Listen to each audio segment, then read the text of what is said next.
Which of the following chemicals is the primary factor in the central nervous system?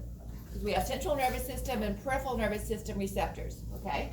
But in the central nervous system, which would be the primary factor in stimulating a change in rate or depth? CSF here stands for cerebral spinal fluid. So this is kind of a guess, okay? If you don't want to mark it on your Scantron yet, write it down on a piece of paper or take a picture of the question so you can kind of figure this out. But just verbally, if you're not willing to commit onto your Scantron, what do you think here is going to be the primary factor in the central nervous system? And it's kind of a trick question. Just a heads up on that, okay? So without considering the tricky part of it, hazard a guess. Well, it's not even a hazard. You're not going to get your fingers slapped or anything. What do you think is the primary factor within the central nervous system? Would it be A? Arterial PCO2. You are close. And the answer is indirectly yes. Okay? But let's take a look at it. The reason it is indirectly is because it is dependent on this, but the receptors detect this. Okay? How do we get hydrogen ions from CO2? Remember the formula that we went through on Wednesday last week? Carbonic and nitric acid. Carbonic acid. Water plus CO2 forms carbonic acid, which dissociates to form a bicarbonate ion and hydrogen. So, the receptors are sensitive to hydrogen ions, which comes from the carbon dioxide. Do we have hydrogen ions in our blood? Yes.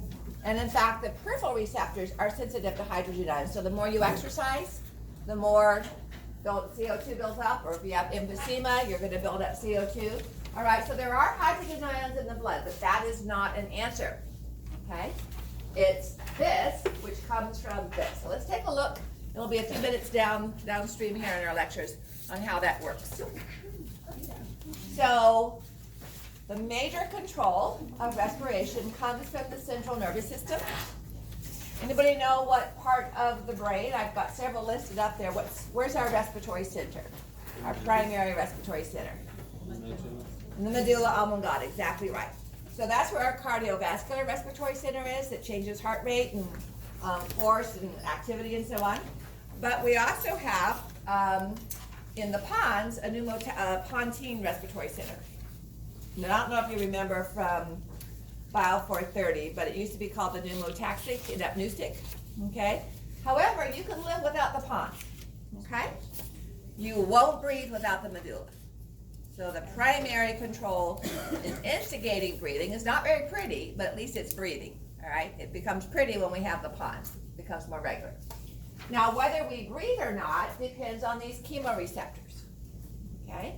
So we have them in the central nervous system and in the peripheral nervous system. And so they detect whether the lung is expanded too much, how much CO2 or hydrogen ions or oxygen is in the blood. And then the effectors are respiratory muscles. So, you should know the answer to this. Is respiration using voluntary muscles or involuntary muscles? Is it autonomic nervous system controlled or voluntary? Voluntary, good. But it's a reflex, okay? So that we don't have to think about it. But we can think about it and increase or decrease the amount of time we hold our breath, all right?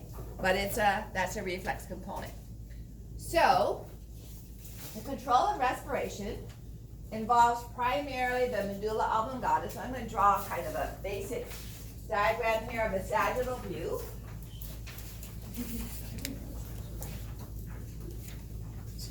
There would be the basal pons, and down here is the medulla. What part of the cerebral spinal fluid, what part of the ventricular system is associated with pons and medulla? Where we have CSF. Fourth ventricle, and it shares that with both the pons and the medulla, okay? And in fact, the cerebellum is going to be over this. So pons,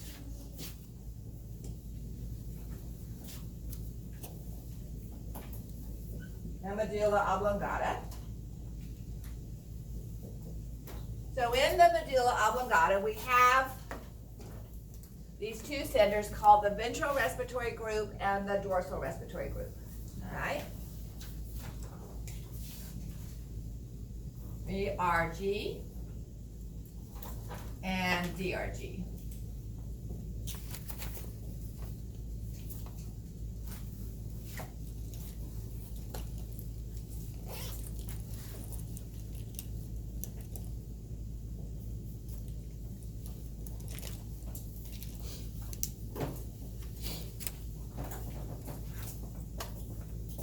So we include the frontal lobe, the limbic system, the emotional components, because they affect how deep our breath is, whether we catch our breath and hold it for a moment. So your emotions control your respiration, fear controls your respiration, and so on. All right? So as we do our breathing, we're going to look at the generation of our respiratory rhythm. That's where the pre-Botzinger complex comes from. The regulation of rate and depth, and the modification of respiratory movements. Okay? So this regulation, the generation of our respiratory rhythm and when we breathe and don't is done by the respiratory center.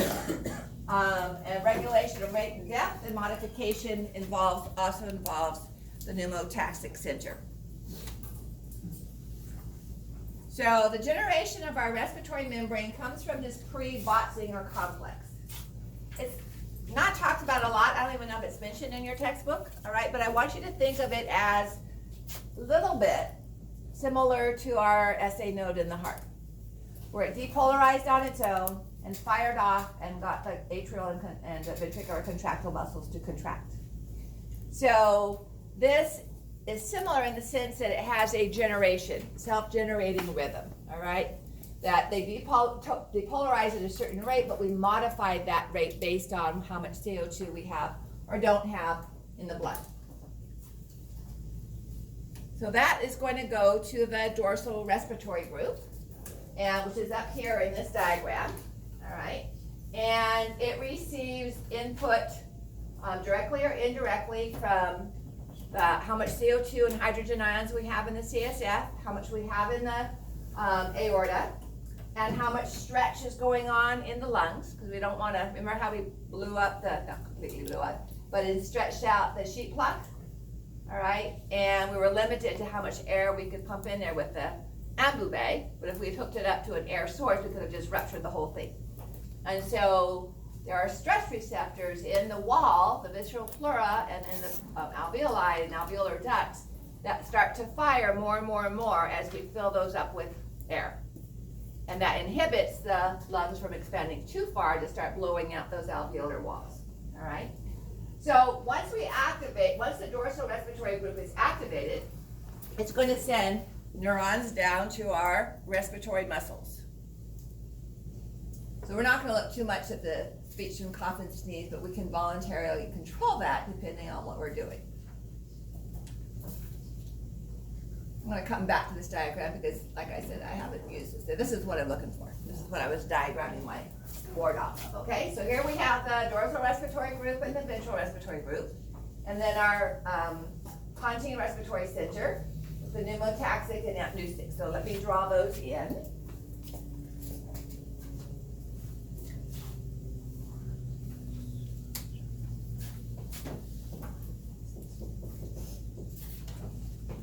And there's a lot of information on these slides that looks very confusing with all of it, so please take notes carefully because I'm going to test you on what I say, not all the stuff that's out there, okay? So we have our pneumotaxic and our apneustic. You have this diagram in your lecture notes, but I'm not sure if you can tell the colors properly for stimulation and inhibition. Okay, so I'll try to use the same colors here. So from the cortex, all right, from the hypothalamus, limbic system, and frontal lobe of the brain, information comes down that will stimulate the pneumotaxic center. Information will also come down that inhibits it. Okay, so I'm doing this in the order that you have on the diagram, so if you want to kind of add notes to that.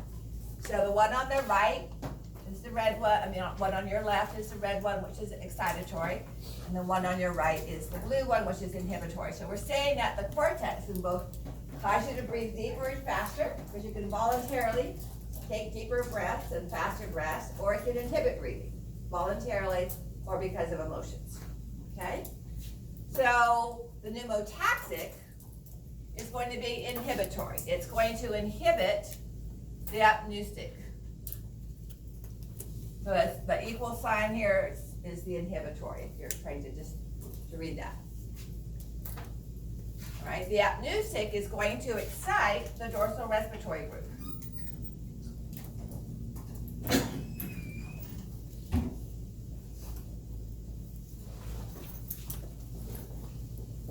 Another thing that excites the dorsal respiratory group is our receptors, or CSF hydrogen ions. In other words, as arterial carbon dioxide goes up, so does CSF, okay? And that's going to excite our dorsal respiratory group. Coming from our aorta and carotid sinuses, our peripheral chemoreceptors, those also excite the dorsal respiratory group. So peripheral. We're kind of still looking at the big picture, okay?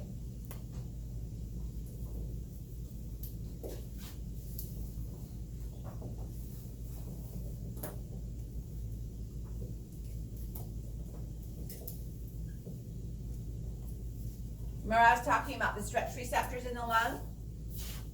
So those are going to excite the ventral respiratory group.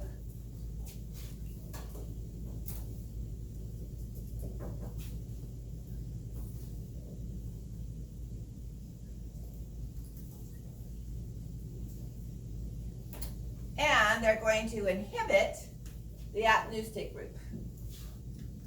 Let's take a moment and stop with that to take a look at what that means. Oh, that's going to do blue.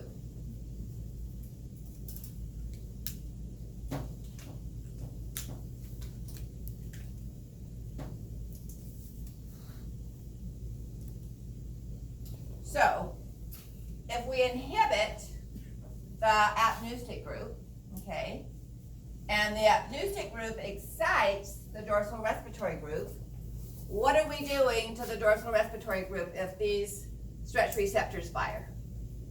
Are we inhibiting or exciting? You have to think a couple steps back, okay? So the stretch receptors from the lungs inhibit the apneustic group. But the normal activity of the apneustic group is to excite the dorsal respiratory group. So if we inhibit an excitatory activity, we are indirectly inhibiting that dorsal respiratory group, okay? All right, so that's kind of complicated, but I want to leave it up there so we can come back and refer to it. I just want to make sure you understood what was excitatory, what was inhibitory on that diagram. All right, so to start inspiration, we have the pre-Boxinger group here is going to just fire, okay? It's kind of the primer for our dorsal respiratory group. And it's going to be regulated by these different components, and that causes the dorsal respiratory group to fire. And it does so in what is identified as a ramp activity, okay? So the dorsal respiratory group is made up of inspiratory neurons only. What do we mean by inspiratory? Breathing in or breathing out? Breathing in, okay? So I'm going to put a big I here, which is not inhibitory. That means breathing in. So as the dorsal respiratory group fires, it's going to send neurons down to synapse with intercostal nerves and even higher,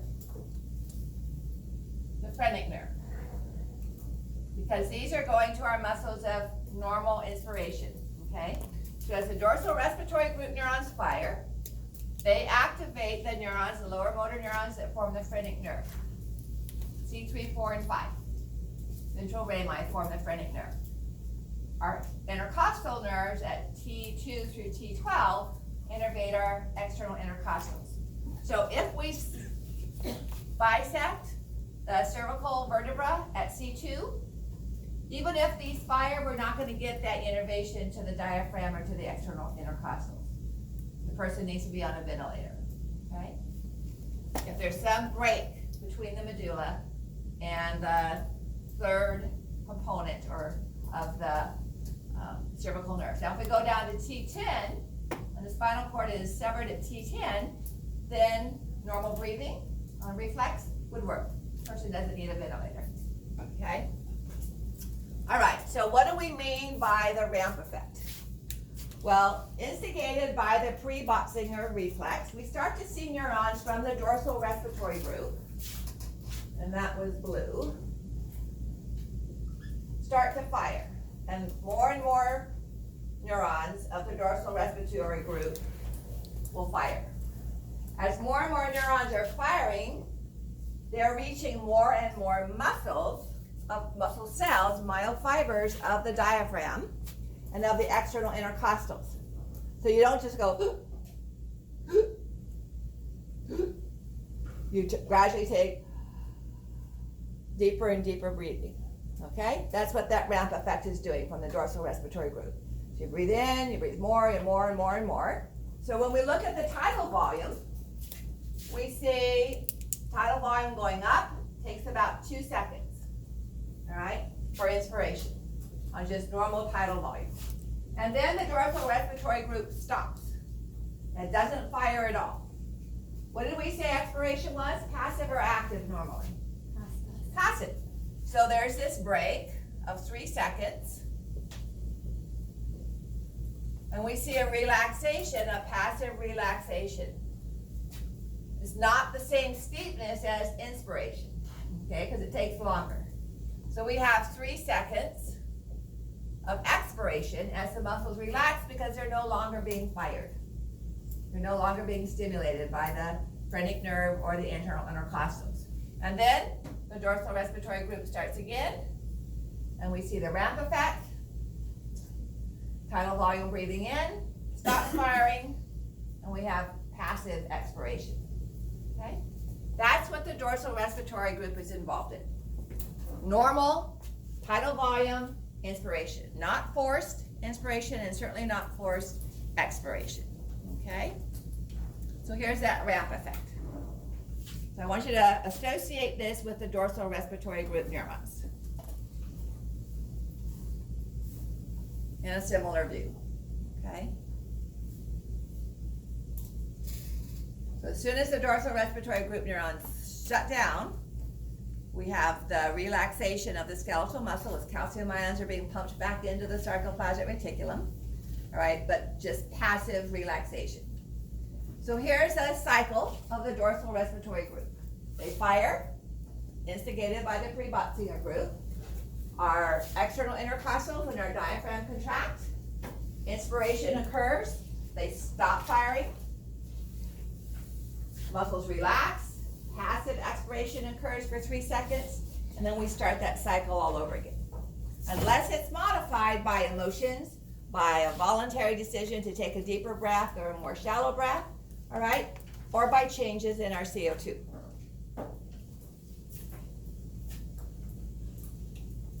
So, question number 2. The dorsal respiratory group controls the onset of passive expiration by A or by B. This is quiz 2020 for you. I'm sorry, I had all that information on my other set of PowerPoints. So keep one blank, because remember we looked at 1, and we're going to come back and look at that again. It was what was the cause, what caused our receptors and the central chemoreceptors to fire. So this is number 2, and I'll come back to 1, and if I forget, remind me, all right? We talked about it a little bit, so you might already know the answer, but. Okay, question number 3 is right after this one, if you're ready.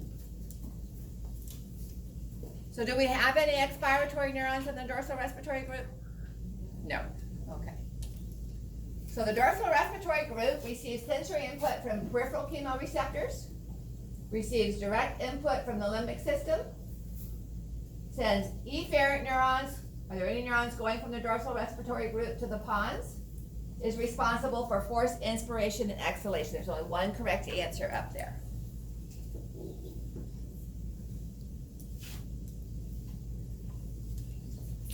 And if you need help, we'll go back to this picture. So this line right here says chemoreceptors from carotid. I just mentioned it, but I didn't draw it on the board if you're getting confused. But this is the line you want to look at right here. Okay. Chemoreceptors from our carotid and aortic. Peripheral receptors, that's our peripheral system. Central chemoreceptors are in the, I guess I wrote it here. But I drew it to the wrong one.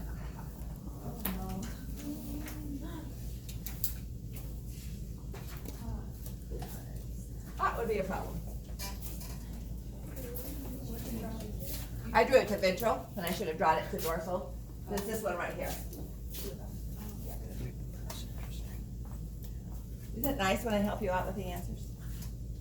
So going back to the question.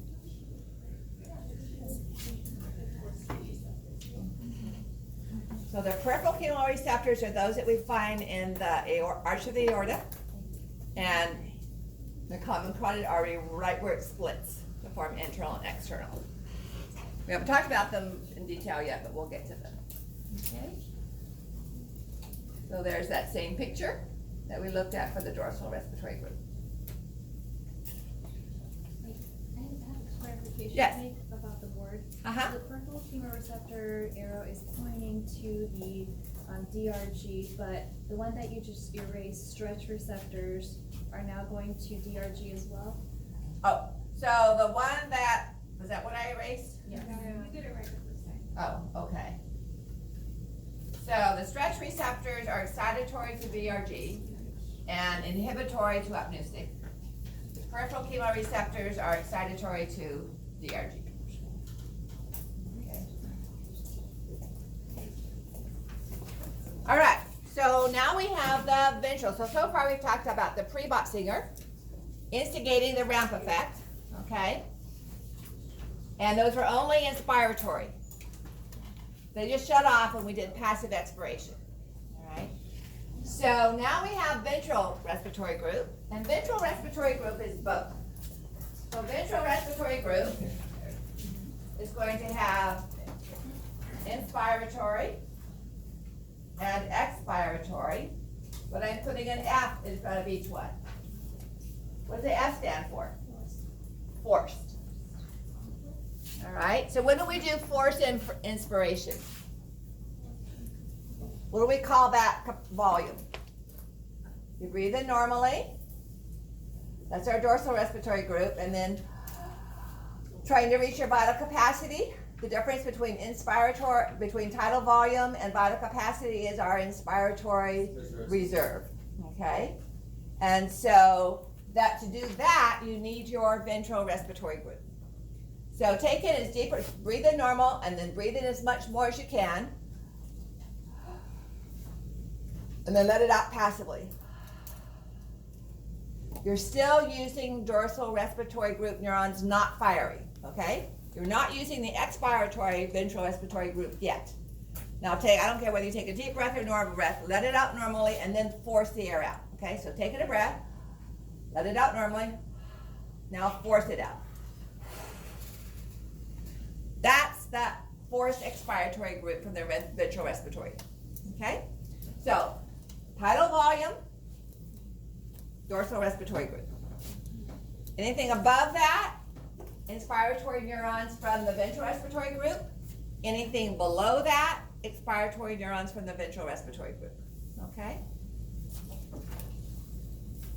So you can see that we're using our accessory inspiratory muscles, and we're using our active expiration. So abdominal muscles and internal intercostals. So it's all those extra muscles that we're using with the VRG. So here's a cycling then, talking about DRG and VRG. So normal breathing, DRG is active, and the VRG is active, all right? So we breathe. We get to anything forced above that is going to be VRG.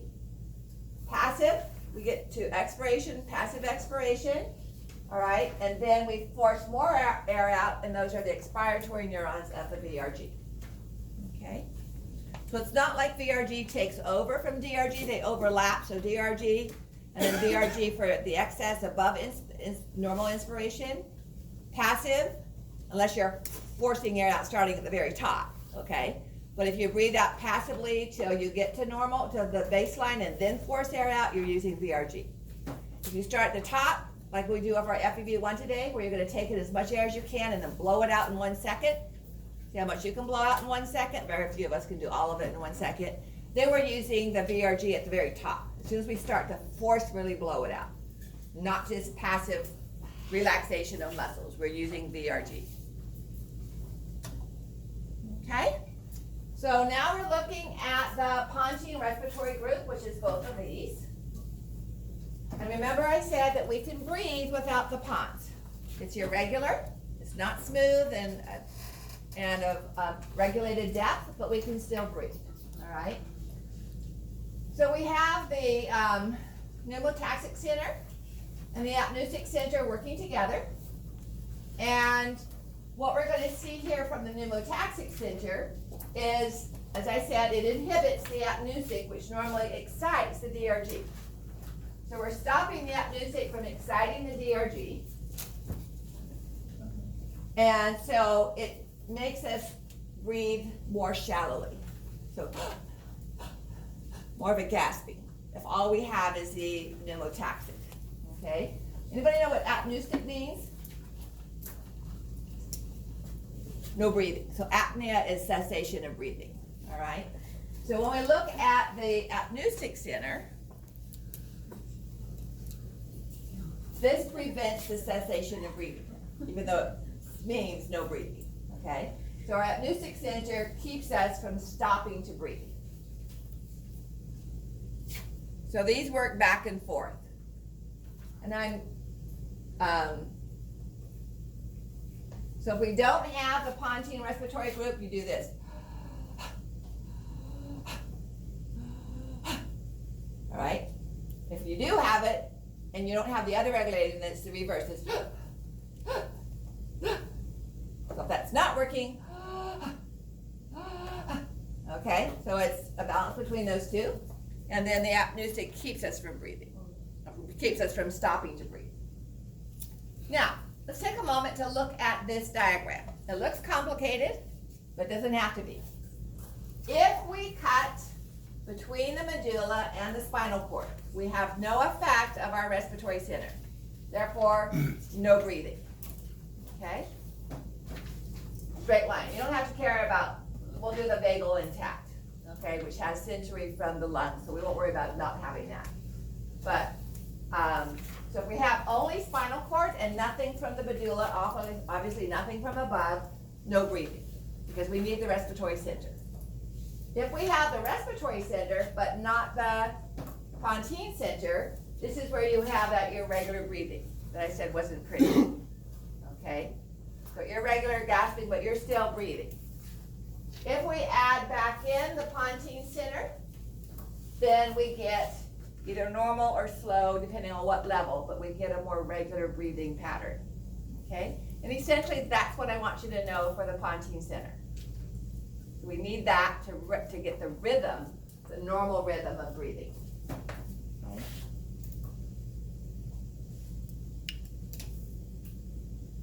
And I have it kind of summarized for you over here on the board, okay, on the screen. But again, you don't have to worry about with or without vagus. We'll just focus on with vagus. Where does vagus come from? What part of the brainstem? Anybody know? What cranial nerve number is vagus? 10. So is it going to come from the pons or the medulla? The medulla. All right, so typically if the medulla is intact, the vagus is going to be intact as well. All right, unless there was damage to the vagus somewhere below as it was traveling to the lungs.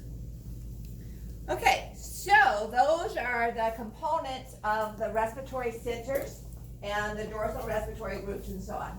What I want to look at now is our central chemoreceptors and our peripheral chemoreceptors. okay? So, if I give you this diagram in a much cleaner format, be able to interpret what it means, okay, as far as what's controlling, what's inhibiting, what's exciting, what would be the net effect after we go through a series of indirect components. And if we sever it here versus severing it here versus severing it down here type of thing, as far as what is still going to get to the respiratory muscles, okay, for expiration, active expiration, inspiration, or forced inspiration. All right, so these are the chemicals that our chemoreceptors are sensitive to. Oxygen, carbon dioxide, and hydrogen ions. Notice what blood vessels, what kind of blood we're talking about. We're not talking about venous, all right? So we're not talking about what's coming back from the tissues. Obviously, that's going to be elevated in CO2 and elevated in hydrogen ions because of the higher CO2. And we're going to breathe off that CO2 in the lungs, right? So it's kind of difficult to base it on that because that's always going to be elevated because of our exercise and so on. So it becomes a factor if we don't breathe it off.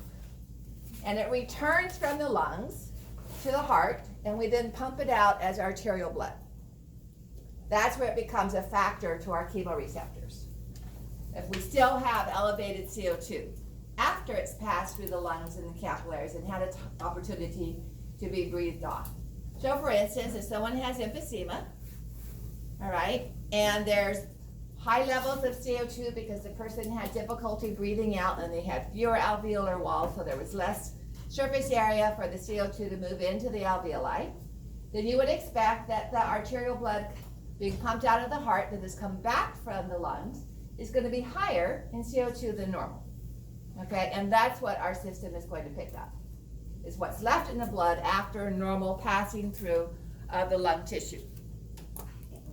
So the central chemoreceptors, what we're talking about in the cerebrospinal fluid, are sensitive to PCO2 indirectly.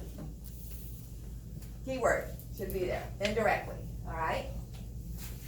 CSF pH, they're not sensitive to arterial hydrogen ions or to our arterial PO2. So may I erase what's up there on the board? It's kind of ugly anyway. All right.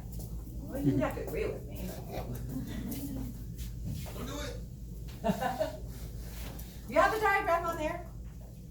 I'm going to redraw it with the CSF more lessened by all these terms. I'm going to draw the same picture.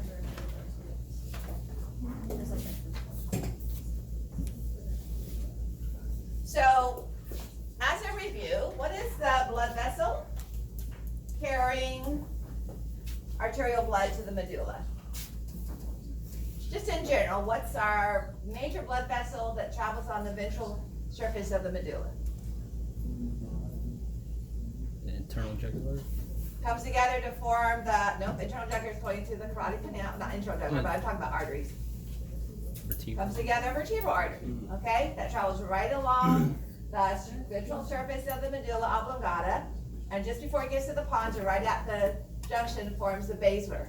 What was the vessel we learned that came off of the vertebral arteries and went to supply the cerebellum?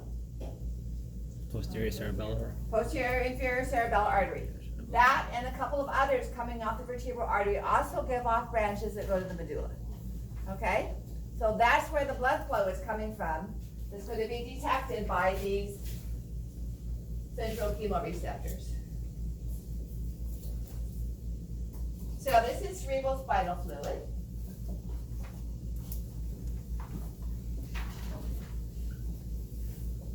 And we have central chemoreceptors within the fourth ventricle.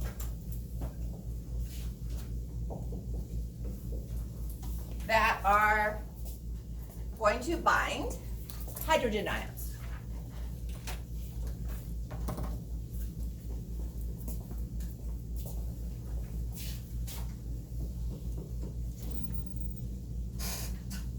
So as our blood flows by, all right, capillary blood, it's going to contain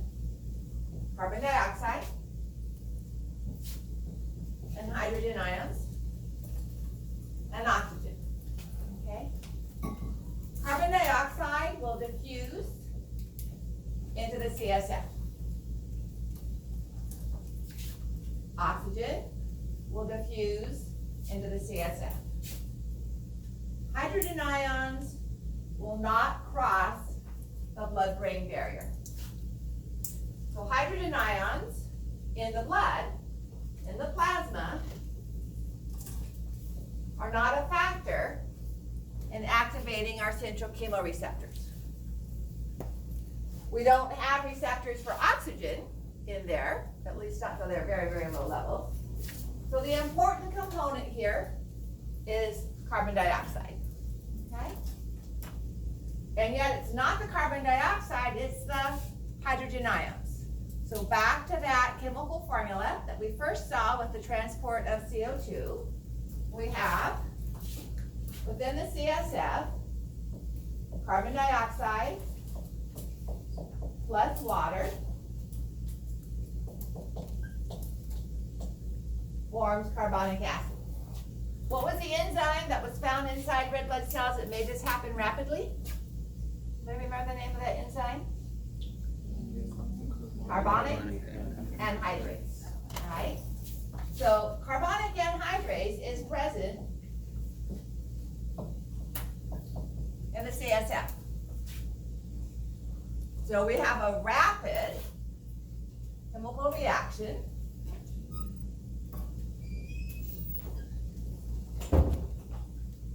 where carbon dioxide and water form carbonic acid, okay?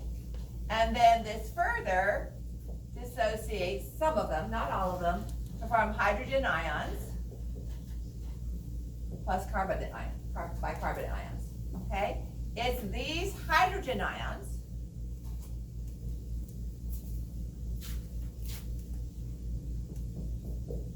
that bind to the chemoreceptors in the fourth ventricle.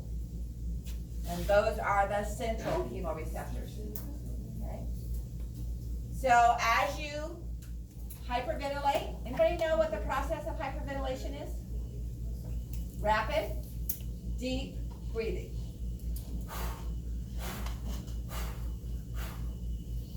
You're gonna get lightheaded if you do that, so please do it at home sitting on the floor, okay? Or in the bathtub, but no water. So this is a good way to get your family to worry about you. Kids learn this early on sometimes. And they say they hold their breath. Well, they can't just hold their breath, because if they're just trying to hold their breath, they're gonna start breathing again, okay? Did I have you guys hold your breath last week? Okay, I did it with the Tuesday, Thursday breath. So we're gonna see how long we can hold our breath. I think I did 40 seconds. What was the longest? A minute and 20 seconds? Over 2? So, at 6:30, we'll do it at where the second hand, which is at 4 o'clock now, gets to about 4, but get this at 4, gets to the 9. So, you can blow air out. So take a deep breath. You can let the air bubble out because as CO2 moves in your lungs, they start to feel pretty full, okay? So if you want to take a couple of deep breaths,